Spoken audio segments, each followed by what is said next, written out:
Now prime minister Modi एक prime focus बन चुके हैं। अगर हम G20 समिट और कंट्रीज की बात करें, डेफिनेट बात है भाई 2030 तक इंडिया की जो कंट्री है वो थर्ड लार्जेस्ट इकोनॉमी तो बनने वाली है, लेकिन उसी के साथ साथ जो है आखिर ऐसा क्या है कि prime minister Modi is the VIP in G20 this time. Definitely जिस तरह इंडिया ने ग्रो किया अपने आप को, जिस तरह की उनकी डेवलपमेंट है, कोई भी कंट्री चाहेगी कि वो वहाँ पे जाके बिजनेस करे। 10 ईयर्स की हिस्ट्री देख ले इंडिया की, तो इंडिया ने अपने आप को बहुत ज्यादा ग्रूम किया है और उनका कॉइन भी अपना है। हाँ। फिर उनकी टेक्नोलॉजी बड़ी अच्छी है, फिर उनकी अपनी उनकी चीप लेबर है।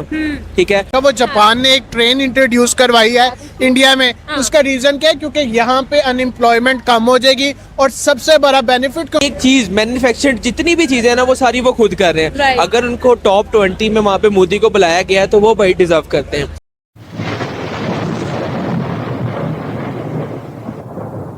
नमस्कार दोस्तों, स्वागत है आपका हिंदुस्तान डॉट में। दोस्तों, PM Modi ji G20 summit attend करने के लिए साउथ अफ्रीका में गए हैं। दोस्तों, मोदी जी की इस विजिट देख के पाकिस्तानी बहुत परेशान है और कहते हैं कि इंडिया के prime minister G20 summit attend करने के लिए जाते हैं और दूसरी साइड पाकिस्तानी प्राइम मिनिस्टर दूसरी कंट्री में भीख मांगने के लिए जाते हैं। इसीलिए पाकिस्तानी कहते हैं कि इंडिया अब टॉप पर पहुंच गया है और कुछ ही सालों में दुनिया की थर्ड लार्जेस्ट इकोनॉमी बन जाएगी। और दूसरी साइड पाकिस्तानी प्राइम मिनिस्टर तो हर वक्त भीख ही मांगते हैं। तो दोस्तों, बिना टाइम वेस्ट किए वीडियो में आगे देखते हैं इस बात पे पाकिस्तानी पब्लिक के रिएक्शन। अगर आप नहीं है तो पहले चैनल को सब्सक्राइब कर लीजिए और वीडियो को अंत तक देखें। मुझे ये बताइएगा, why prime minister Modi is the prime focus in G20 2025? क्या कहना चाहेंगे? डेफिनेटली जिस तरह इंडिया ने ग्रो किया अपने आप को, जिस तरह की उनकी डेवलपमेंट है, कोई भी कंट्री चाहेगी कि वो वहाँ पे जाके बिजनेस करे। हाँ। अपने आप को स्टेबल, जैसे लास्ट हमने देखा वो जापान ने एक ट्रेन इंट्रोड्यूस करवाई है इंडिया में। हाँ। उसका रीजन क्या है? क्योंकि यहाँ पे अनएम्प्लॉयमेंट कम हो जाएगी और सबसे बड़ा बेनिफिट कि उनका बिजनेस मिलेगा। जिस तरह की इनकी इकोनॉमी बढ़ रही है और वो किसके दौर में बन रही है? मोदी के दौर में। और इसी वजह से उस मीटिंग में सबसे ज्यादा जो प्राइम फोकस रहा है वो मोदी के ऊपर है, क्योंकि भाई उसने काम किया है, उसने दिखाया है। लास्ट अगर आप 10 ईयर्स की हिस्ट्री देख लें इंडिया की, तो इंडिया ने अपने आप को बहुत ज्यादा ग्रूम किया है और उन्होंने हर चीज में अपने आप को मनवा लिया। वो कोई भी हो, टेक्नोलॉजी हो, वो इंफ्रास्ट्रक्चर हो, एवरीथिंग में उन्होंने अपने आप को मनवाया है। और यही रीजन है कि इस टाइम का मोदी उनका सबसे बेस्ट प्राइम मिनिस्टर है। अच्छा, आपको क्या लगता है सर, जिस तरह से हम लोगों ने देखा कि साउथ अफ्रीका के अंदर prime minister Modi was the prime focus और हम लोगों को नजर आया कि he was the guest of honour as well.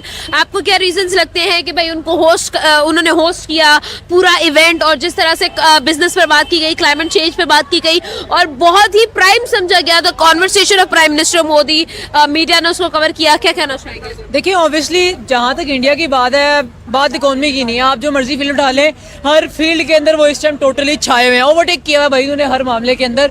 जहाँ तक बात है मोदी की, आप देखें ना जिस तरह से अपने आप को ग्रो किया, इंडिया को कहाँ से कहाँ लेके आया। पर्सनली वो बंदा जिस तरह का मर्जी है, लेकिन भाई उसमें पैट्रियोटिज्म का फैक्टर है, अपनी कंट्री से मोहब्बत है, वो अपनी कंट्री के लिए इतना कुछ कर रहा है। चाहे वो आप देख लें कोई भी चीज़ है, सबसे पहली बात है कि आप में जज्बा किसी चीज़ का होना चाहिए। आपसे वतन में मोहब्बत होगी ना, तो आप हर वो काम करोगे जिससे आपको लगता है कि यार हमारे वतन का कोई फायदा है। और इकोनॉमिकली इंडिया को इतने बड़े, मैं कहता हूँ बहुत बड़ा एक सेल्फ उनके लिए एक पॉइंट है, पॉइंट ऑफ ऑनर है उनके लिए कि भाई ये कोई छोटी बात थोड़ी है। उन्होंने रिकॉग्नाइज किया जिस तरह से एज VIP ट्रीटमेंट दिया उसको, तो ये बहुत बड़ी बात है। मोदी डिजर्व करता है। अगर इस तरह से उनको मिल भी रहा है तो मच मोर मैं कहता हूँ मिलना चाहिए, क्योंकि जिस तरह से उन्होंने अपने आप को ग्रो किया, इंफ्रास्ट्रक्चर, चाहे वो उनकी टेक्नोलॉजी है, चाहे स्पोर्ट्स है, एनीथिंग, उसने हर चीज को ओवरटेक किया, तो I think he is deserving for that. अच्छा, एक और चीज भी है कि आप जिस तरह से राइट नाउ हम लोग ट्रीटमेंट्स देख रहे हैं, हम लोग जो है वो वेलकम्स देख रहे हैं, कि इसका रीजन ये है कि there is more and more trade coming towards India, क्योंकि लोग जो है वो इंडिया को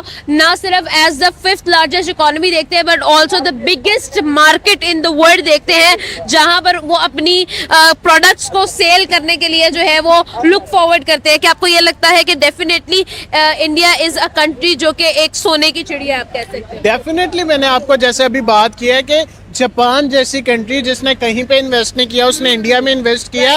उसके पीछे कोई तो ऐसा पॉजिटिव पॉइंट होगा ना। अगर एज अ पाकिस्तानी या एज अ कोई भी बिजनेसमैन, वो वही इन्वेस्ट करेगा जहां से उसको प्रॉफिट आएगा।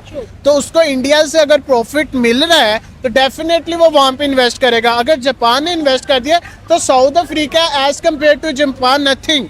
साउथ अफ्रीका तो कुछ भी नहीं है अभी। लेकिन जिस तरह से उन्होंने उसको प्रोटोकॉल दिया मोदी को, जिस तरह से उनकी डेवलपमेंट चाह रही है इंडिया की, मेरे ख्याल से 5th इकोनॉमी है ना, विद इन फ्यू इयर्स हम देखेंगे माइट भी हमें जो इंडियन रुपया ये डॉलर को टक्कर देता नजर आए। बिल्कुल। बेसिकली अगर आप बात करें ना इकोनॉमी की, जिस चीज की मर्जी बात करें, जिस तरह की मोदी, देखिए it is all about planning, it's all how about you make a plan for your country that benefits you.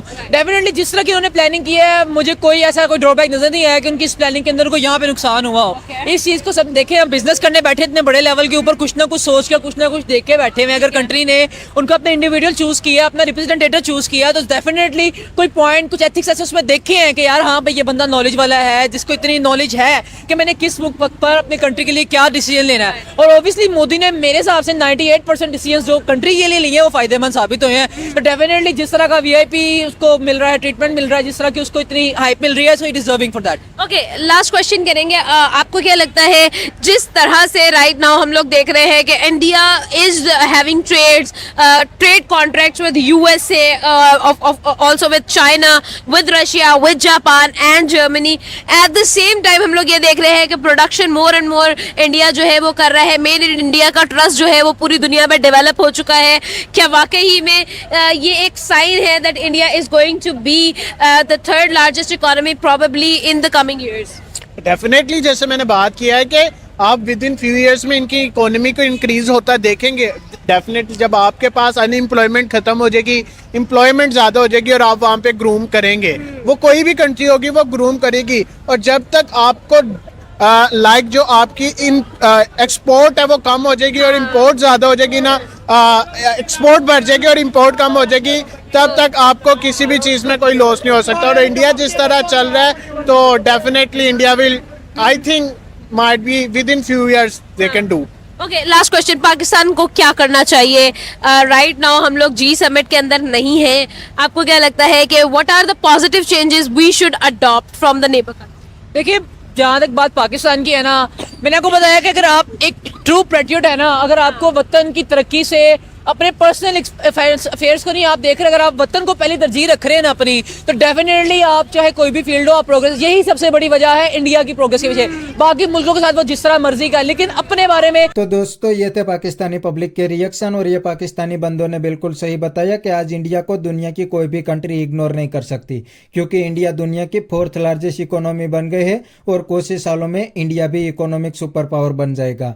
आज इंडिया डायरेक्टली चाइना और अमेरिका को टक्कर दे रहा है, क्योंकि इंडिया भी अब धीरे धीरे मैन्युफैक्चरिंग हब बनने लगा है। आज दुनिया की हर बड़ी कंपनी अपना मैन्युफैक्चरिंग प्लांट इंडिया में लगा रही है, क्योंकि उनको पता है कि इंडिया एक बहुत बड़ी मार्केट है और इंडिया में चीप लेबर भी है और गवर्नमेंट भी कंपनी को सपोर्ट करती है। इसलिए तो आज दुनिया की हर बड़ी कंपनी इंडिया में मैन्युफैक्चरिंग प्लांट लगा के अब तो काफ़ी सारी कंपनी पूरी दुनिया में एक्सपोर्ट भी करने लगी है। तो बस दोस्तों आज के वीडियो में इतना ही। ये थे पाकिस्तानी पब्लिक के रिएक्शन। अगर आपको ये वीडियो पसंद आया तो वीडियो को लाइक शेयर कर दीजिए और चैनल को सब्सक्राइब करना मत भूलिए।